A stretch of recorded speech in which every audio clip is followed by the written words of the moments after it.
Mr. President, you are meeting Prime Minister Modi of India this afternoon. What kind of trade and tariff relationship would you like to have with India, and what's the vision for India-US? Yeah, India traditionally is the highest, just about the highest tariffed country. They charge more tariffs than any other country. And I mean, we'll be talking about that, but again, whatever they charge us, we're charging them. So it works out very well. It's a beautiful, simple system.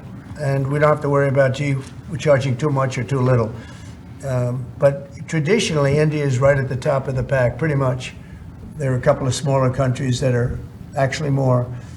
But India is a they charge tremendous tariffs. I remember when Harley-Davidson couldn't sell their motorbikes into India because of the fact that India, the tax was so high, the tariff was so high. And Harley was forced to build, I guess they built, I don't know, that was a while ago, but I think they built a factory in India in order to avoid paying the tariffs. And that's what people can do with us. They can build a factory here, a plant or whatever it may be here, and that includes the medical, that includes cars, that includes chips and semiconductors, that includes everything. If you build here, you have no tariffs whatsoever. And I think that's what's going to happen. I think our country is going to be flooded with jobs. What should consumers expect? Are prices going to go up short-term, Well, long-term? not necessarily. I mean, not necessarily, but I'll tell you what will go up is jobs.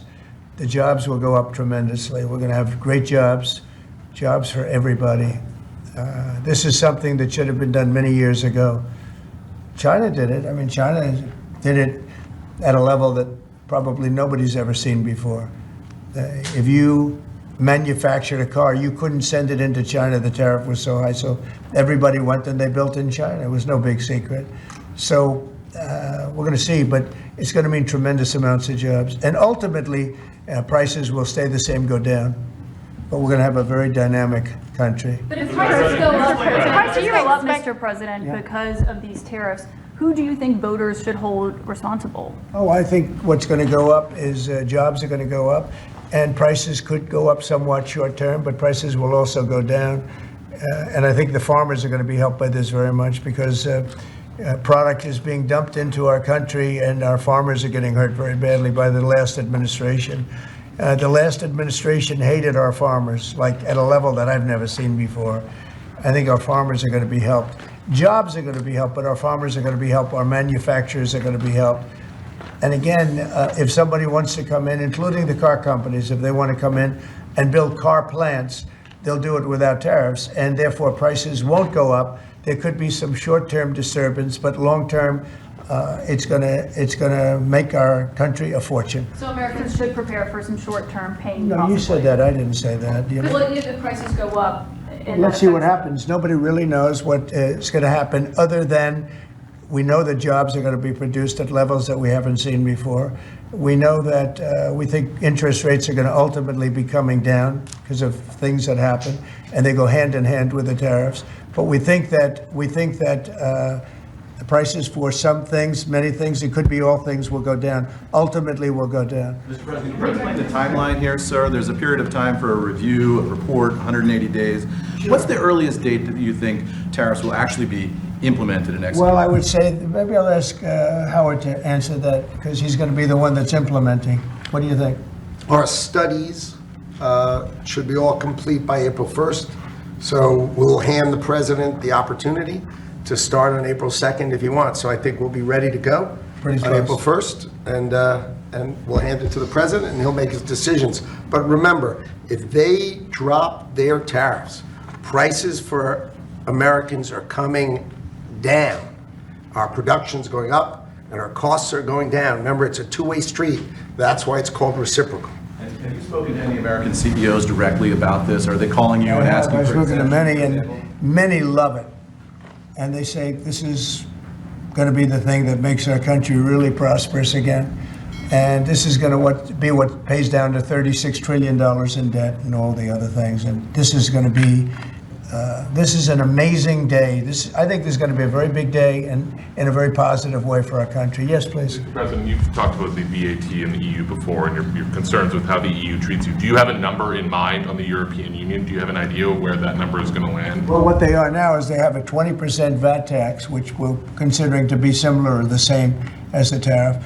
Plus, they charge lots of fees, and they're doing something else. European Union's been very tough on our companies. They sued Apple, they sued Google, they sued Facebook, they sued many other companies, and they're American companies, and the kind of numbers are staggering. And the court system over there is not very good to our companies. If you know that Apple had to pay, I think, $16 billion in a penalty, a court case that was really shocking because most people thought they would have won that court case, people that watched it. So they've been very tough. Airlines have called me up and they said, could you help us with Europe because they're charging us so many different fees. I got a call from the head of American, United, and other airlines saying, every time we land a plane, we get just absolutely killed by the European Union. And so they haven't been treated as good. We think the European Union is wonderful. We all love Europe, love the countries in Europe. But European Union has been absolutely brutal on trade. Canada's been very bad to us on trade, but now Canada's going to have to start paying up. And Canada's been tough on the military because they have a very low military cost. They think we're going to, protect them with our military, which is unfair. So Canada's going to be a very interesting situation because, we just don't need their product. And yet they survive off the fact that we do 95% of what they do. And Canada is just absolutely, I say it, and sometimes people smile and sometimes they say, great idea, but Canada, their taxes would come down greatly. Their security would go up greatly. Amazing things happen to Canada. And really Canada in this particular, why would we pay $200 billion a year in subsidies to Canada when they're not a state? You do that for a state, but you don't do that for somebody else's country. So I think Canada is going to be a very serious contender to be our 51st state. Going with Canada, there was obviously a delay in implementing those tariffs. I spoke to Governor Trudeau on numerous occasions, and we'll see what happens. But it just sets up so good for them. Look, the people would pay much less tax than they're paying right now. They'd have perfect military protection. They don't have any military protection because and you take a look at what's going on out there. You have Russian ships, you have China ships, you have Chinese ships, you have a lot of ships out there, and people are in danger. This is a different world today. It's a different world. They need our protection. Yes. You mentioned Elon Musk and the efforts that he's undertaking with your authority. You granted him new authority this week.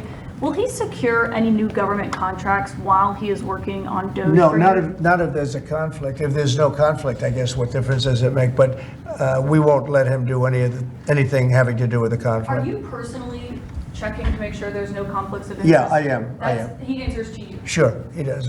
First of all, he wouldn't do it. And second of all, we're not going to let him do anything where there's a conflict of interest. Mr. President, your negotiations with the EU there's discussions ongoing already. How quickly do you expect that you'll hear back from them about any of these other measures? I can't tell you, The EU's been very nasty. It's just been, they haven't treated us properly. Look, we were great to them on NATO. Essentially, it's a similar group of countries. When I came in, my first term, I raised their fees. I mean, they were not paying. We were paying for, in my opinion, almost all of NATO. And now, I had the bad moment with the press where the press said, well, does this mean you won't protect them? And I said, I won't protect them if they're not paying. But because I said that, the Secretary General, as you know, said it was the greatest thing he's ever seen because the money came pouring in. But they don't treat us right on trade. They don't treat us right on the military either. I mean, if you look at Ukraine, we're in for probably $200 billion more than Europe. Why are we in for more than Europe? We're in for more than Europe. I mean, think of it, or NATO. I mean, let's call it NATO because Canada's in. By the way, Canada is just about the lowest payer. Also, they shouldn't be. They are just about the lowest payer in NATO, in addition to everything else. So Canada's really been taken advantage of. And if they had to pay just something modestly fair, they wouldn't be able to succeed as a country. And that's why I feel they have to become a state. Yes, ma'am. Thank you, very Mr. President. critical of- Is it your expectation that partners will offer major concessions and that you actually don't end up applying those tariffs? No, I think that a lot of them will stay the same, and whatever they pay, I'll pay. I mean, we'll have a lot of them stay the same. I think some, look, I heard they, as an example, EU lowered their tax on cars down to the exact same amount. That they were much higher. They were approximately 5 times higher, and they lowered them down to the exact tax that we're charging. That took place like yesterday or the day before. Is that a correct statement? I think so, yeah. Do you expect any exemptions or waivers? I don't expect that, no. This is a simple system. I mean, there wouldn't be any. And in the case of Apple, I gave them a waiver, an exemption in my first term because Samsung was in South Korea. And Samsung didn't have to pay the tax because it was a tax on China. And Apple makes a lot of their product in China. So I did that because it wouldn't have been fair. But now this applies to everybody across the board. This is a much simpler way of doing it, much better way. You had that major call yesterday with President Putin of Yeah. Russia. President Zelensky responded today basically saying any agreements they won't accept unless they're made with Ukraine. Will Ukraine have a seat at that table for those Of negotiations? course they would. I mean, they're part of it. We would have Ukraine, we'd have Russia, and we'll have other people involved too.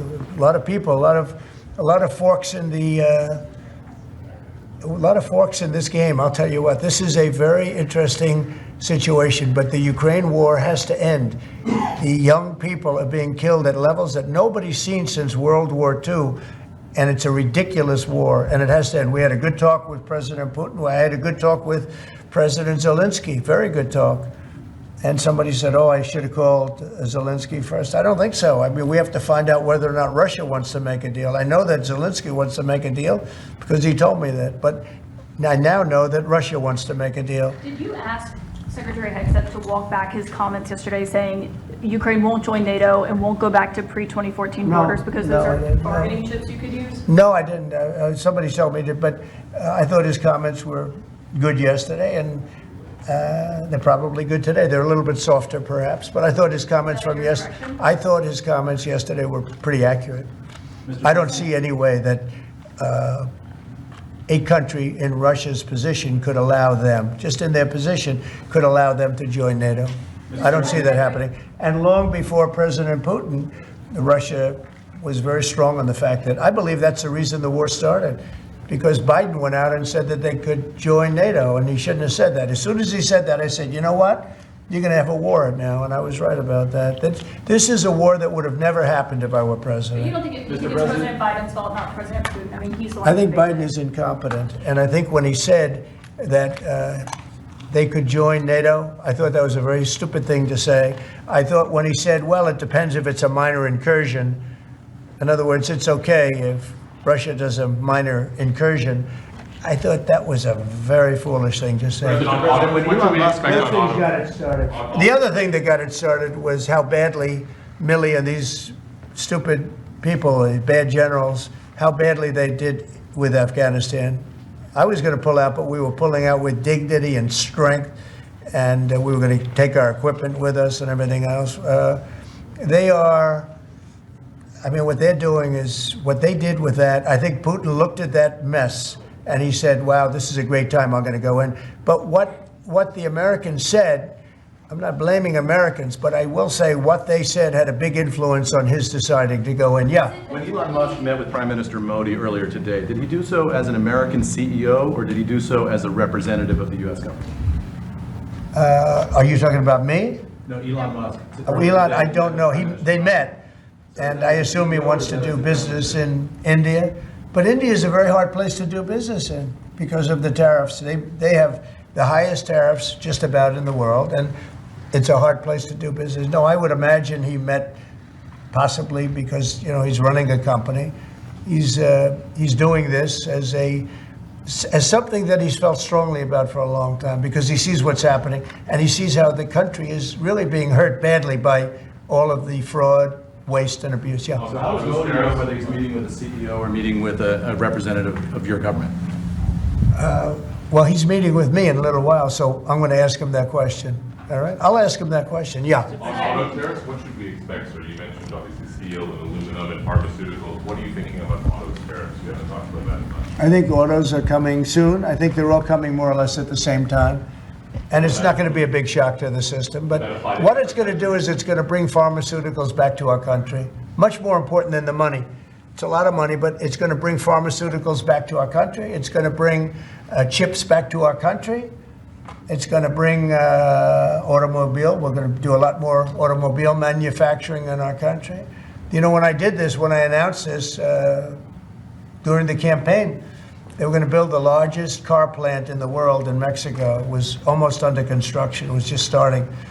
And when they heard me make that statement, and they thought I was going to win the election, actually, it was a few months before the election itself, China was building the car plant. It was going to be the largest in the world.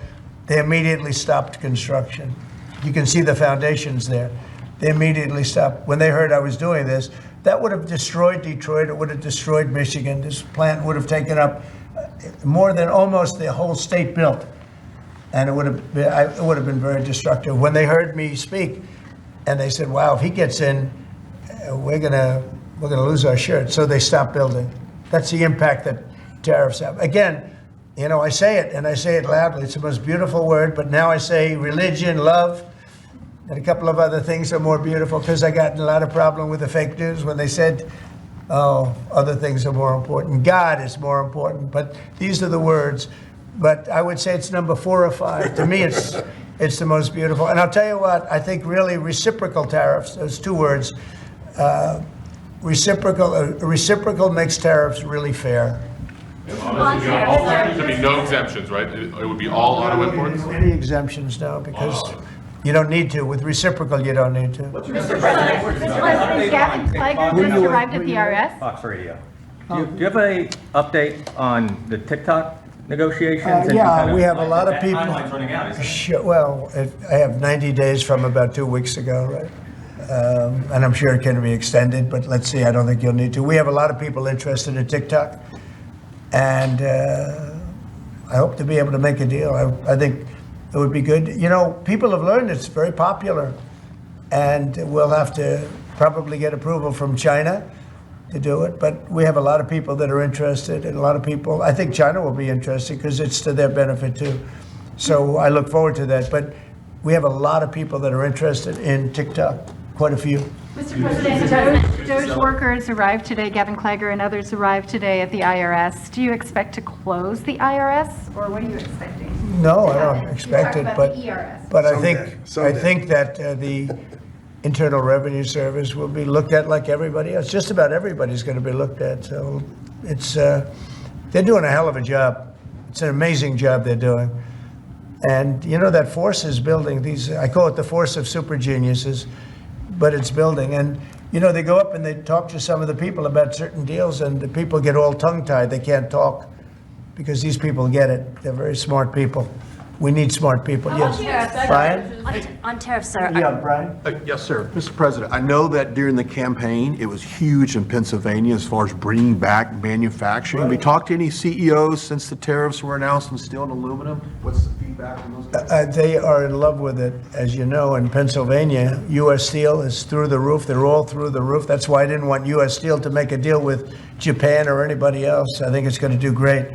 But I think maybe more than anybody else, the steel companies and aluminum companies, they're in love with what's happened. And this will eventually be the car companies and chip companies. We have to have chips made in this country. Right now, everything's made in Taiwan practically, almost all of it, a little bit in South Korea. But everything, almost all of it is made in Taiwan. And we want it to be made. We want those companies to come to our country, in all due respect. You know, they took the business away. Taiwan took our chip business away. We had Intel, we had these great companies that did so well, and it was taken from us, and we want that business back. We want it back in the United States. And if they don't bring it back, we're not going to be very happy. You Sir, on mentioned tariffs, are you- pharmaceuticals as well in China. That's national security to bring that back. Yeah, China and other places. We want to get the pharmaceutical and drug business back into the United States, where it should be. right? Sir, on tariffs, are you concerned that the countries that would be most affected, like India, would just shift their trading to China? No, I'm not concerned about anything, really. I mean, I'm just doing what's fair. This is a very fair thing. This should have been done a long time ago. I would have done it, but then COVID hit. I was getting ready to do this years ago, and first time we had the most successful economy in history, and then COVID hit, and this was going to be the thing that I was most waiting to do, but it was awfully hard to do this with Italy and France and Spain, and all those people were dying, and then we put tariffs on. See, I have a big heart. Sir, on Ukraine, when Putin says that he really wants peace, do you believe him? Yeah, I do. I believe he wants peace. I believe that President Putin, when I spoke to him yesterday, I mean, I know him very well. Yeah, I think he wants peace. I think he would tell me if he didn't. I'd like to see peace. Do you trust President I Putin? believe that, I believe that he would like to see something happen. I trust him on this subject. I think he'd like to see something happen. I think it could have happened a long time ago. I think Biden, number one, it shouldn't have started, but it did. And now all those cities are knocked down, like demolition sites. All those beautiful golden towers are knocked down. There's nothing going to replace them. But much more importantly, you lost millions of people. A lot of soldiers, but you lost millions of people. When they knocked down those cities, and they're all laying down on the side, they're lying down just in ashes and all crumbled up concrete. They literally look like a world-class demolition site. And many of them, almost all of them, but many of them, and this should have been done by Biden years ago. This should have never been allowed to happen. I know he's a friend of yours. But couldn't Putin just withdraw his He's a friend of troops today? CNN. That's why nobody watches CNN anymore, because they have no credibility. Okay, who else? Yes, please. Sir, if you can find a buyer in the United States for TikTok, do you think Xi Jinping will authorize the sale of it, or will So I'm going to make it worthwhile for China to do it. I think so. I mean, I got to know TikTok because during the election, I ended up with 36% higher than my opponent with youth. Okay, that never happened before. That's always been a Democrat thing, youth. It became a Trump thing. And I think TikTok, I think Joe Rogan was a part of it. Some of the great people that I did interviews with were a part of it. But I think that TikTok was I think it was a big part. Look, as you know, we were up by 36% with youth. The Republican was never up with youth. And I focused on TikTok, and I found it to be amazing, actually, and very fair. And I think the image of TikTok is different than it was before the election. I think people saw it, and they view it as a positive, not a negative. I think it'll be to China's advantage to have the deal be made, yeah. How much money do you think you'll raise from tariffs on an annual basis? That's the most interesting question. I think it'll be a staggering amount. It will be I call it the External Revenue Service. That was a name that was devised by a few of us, but I think it's going to be a staggering amount. We've heard the number 1 trillion floated in meetings with senators. Is that a number you've thought of? I don't know, but already the Senate's saying, well, wait a minute, they're looking at some of the numbers and they're saying, whoa, look, we want to, I say America first, I say make America great again. That's what we're doing. I think it's the most important thing I've signed. I've signed some very important things. Right to try was so important. I mean, a lot of important things. Space Force, the biggest tax cuts in history. This could be one of the most important things that we've ever signed. Do you expect the Russians and President Putin to attend the summit in Saudi Arabia? Eventually, yeah. Not quite yet. It's a little early. They're having a meeting in Munich tomorrow. Russia is going to be there with our people. Ukraine is also invited, by the way. Not sure exactly who's going to be there from any country, but high-level people from Russia, from Ukraine, and from the United States. Do you want to add Russia back to the G7, sir? I'd love to have them back. I think it was a mistake to throw them out. Look, it's not a question of liking Russia or not liking Russia. It was the G8, and I said, what are you doing? You guys, all you talk about is Russia, and they should be sitting at the table. I think Putin would love to be back. Obama and a couple of other people made a mistake and they got Russia out. It's very possible that if that was the G8, you wouldn't have had the problem with Ukraine. And if I was president, you definitely wouldn't have had the problem with Ukraine. Russia would have never attacked Ukraine. But you ask a very good question, the G8. It used to be the G8, and then these people threw them out. And I was arguing with Trudeau and with numerous of the people. Actually, Prime Minister Abe, a great man from Japan, agreed with me 100%, and some of the others did too. But I got there, it was the G7, as you know. They had already been terminated.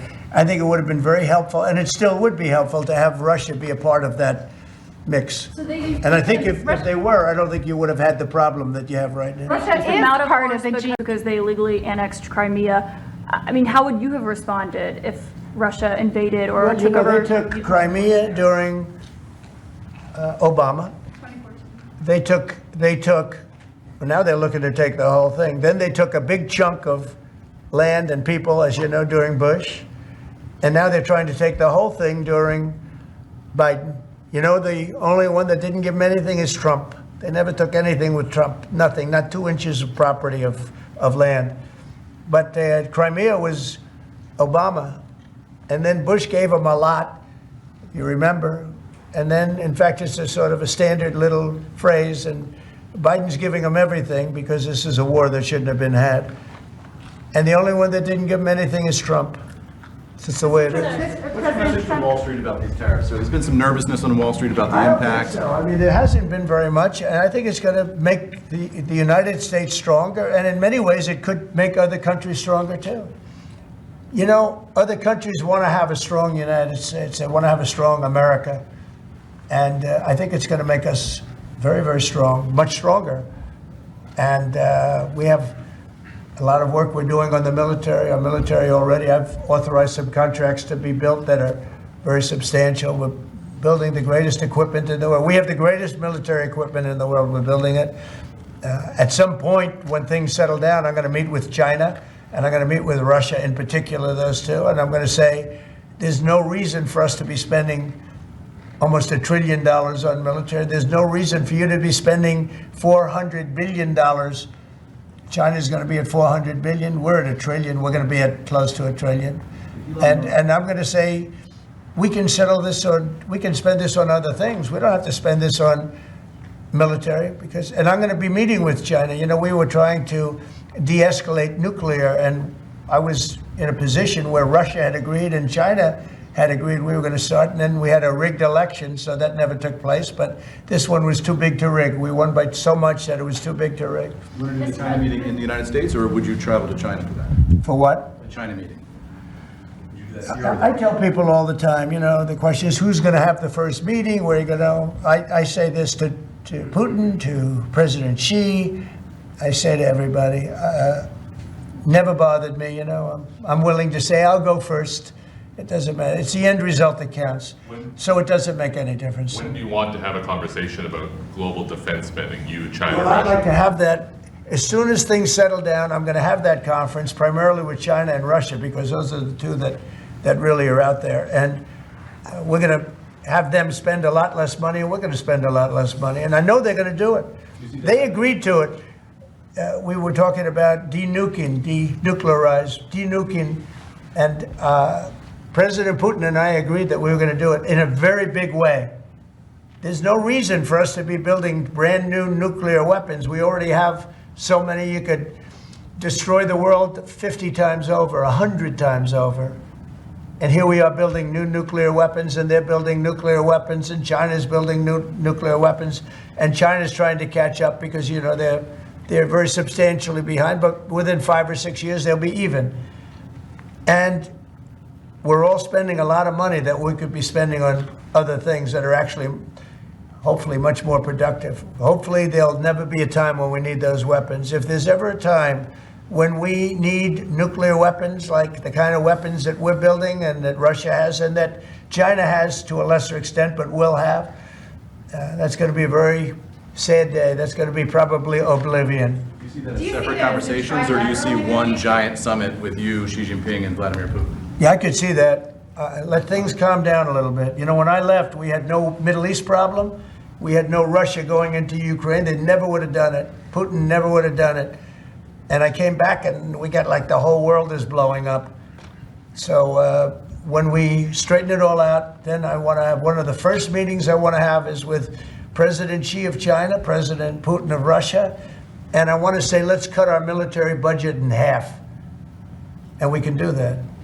And I think we'll be able to do it. If Elon Musk identifies wasteful spending in the Defense Department, defense contractors and the like, are you willing to go after that spending as well? That's We have to go waste, fraud, and abuse. Yeah, and we're doing that. Could we, I'm just wondering about your conversations on defense spending. Would you want to do that as a trilateral, or would you use the existing body that also already includes China and Russia, the G20? No, it's the people. It's President Putin, President Xi. I don't need bodies. I don't need anything. It's people. It's all about people. It's about relationship and people.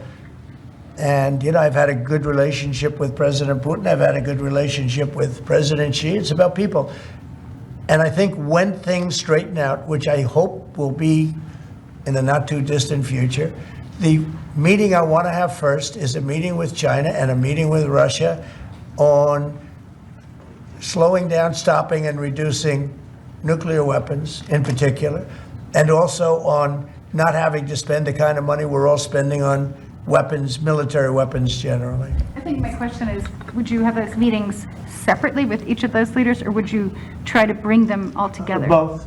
You start off separately, and that's what was happening. I was dealing with President Putin. We had really an understanding where we were going to denuclearize. What a beautiful term that is, right? Denuclearize. What a great thing if we could do that. And we were going to, he really liked the idea, and so did I. And we had then called China, and China was very open to it. And then COVID hit, and then we had a rigged election. But now there was no rigged election. Now we have an election that was too big to rig. That's what my whole theme was, too big to rig. And they tried, but they didn't pull it off. Sir, as part of the reciprocal tariffs, would you also direct agencies to study the impact they would have on prices in the U.S.? No, there's nothing to study. There's nothing to study. It's going to go well. The United States is going to become a very, very strong economically country. Yeah. Mr. President, in the past you have spoken against BRICS. India is part of BRICS.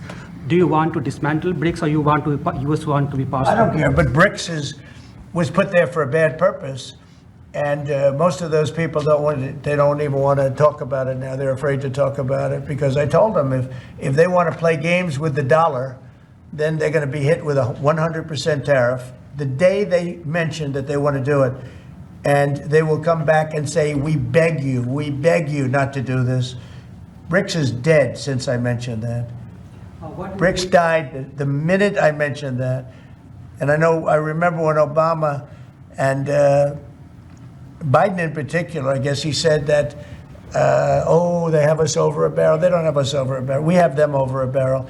If BRICS wants to play games, those countries won't trade with us. We won't trade with them. And if any trading gets through, it'll be 100% tariff at least. On your What cabinet, would be You your- know what? When they hear that, what do you think they're going to do? They're going to say, look what happened to BRICS. They didn't want to talk about it. They don't even want to admit that they were a member of BRICS. That's what's happened. On your cabinet, sir, we saw Robert F. Kennedy Jr. get confirmed. He's going to come in here and be sworn in. Mitch McConnell has now voted against several of your nominees. He voted against RFK Jr. as the next health secretary, citing conspiracy theories. What's your reaction to that? Well, I feel sorry for Mitch. And I was one of the people that he wanted to go to the end and he wanted to stay leader. He's not equipped mentally. He wasn't equipped 10 years ago mentally, in my opinion. He'd let the Republican Party go to hell. If I didn't come along, the Republican Party wouldn't even exist right now. Mitch McConnell never really had it. He had an ability to raise money because of his position as leader, which anybody could do. You could do it even, and that's saying a lot. But the fact is that he raised money and he gave a lot of money to senators, and so he had a little loyalty based on the fact that as leader you could raise a lot of money. Senators would call me and they say, he wants to give me 25 million, can I take it? I'd say, take the money. But he engendered a certain amount of, I don't even call it loyalty. He was able to get votes. But I was the one that got him to drop out of the leadership position, so he can't love me. But he's not voting against Bobby, he's voting against me, but that's all right. He endorsed me. Do you know that Mitch endorsed me, right? Well, he did. You think that was easy? What? He had polio, obviously, and his. I don't know anything about he had polio. He had polio. Are you doubting that he had polio? I have no idea if he had polio. All I can tell you about him is that he shouldn't have been leader. He knows that. He voted against Bobby. He votes against almost everything now. He's a very bitter guy, and we have a very strong party. And he's almost not even really a very powerful member. I'd say he's not he's lost his power, and it's affected his vote. And, it's one of those things. But in the meantime, Bobby did great, got more votes than anybody thought. And I think he's going to do phenomenally, just phenomenally in that position. And everybody else likewise did well. Not only well, they got more votes than anybody thought. Tulsi, look at how she did. She did great. Marco got 99 votes. How about that? And Marco got 99 votes. And Marco, by the way, I have to tell you, Marco Rubio's done a fantastic job. He's been a great Secretary of State. They're all doing great. But we're going to have a swearing in today, and maybe we're going to have a second one, because I hear we have a couple of them coming up. And the man behind me is doing a fantastic job, Secretary of Commerce. And I think you're going to see something very big come from today's signing. This is going to be a very important signing. Okay? On U.S. Steel, sir, can I ask very quickly? You said you'd meet with the head of that company and the Japanese company. U.S. Steel is going to be here, and a lot of the steel companies are coming. I think steel companies, they love what's happening to them. We saved it. If I didn't do the tariffs from my first term, you wouldn't have one steel company here. You wouldn't have one steel. There wouldn't be a steel company alive in the United States. And right now, they're going to be thriving. They're doing very well, but they're going to be thriving. They're going to be coming out. People are going to want to buy those steel companies like crazy. Are you still planning to mediate talks between Nippon Steel and U.S. Steel? Yeah, I don't know. I think U.S. Steel right now has all the power. The tariffs have given U.S. Steel a new lease on life. Okay? Thank you all very much.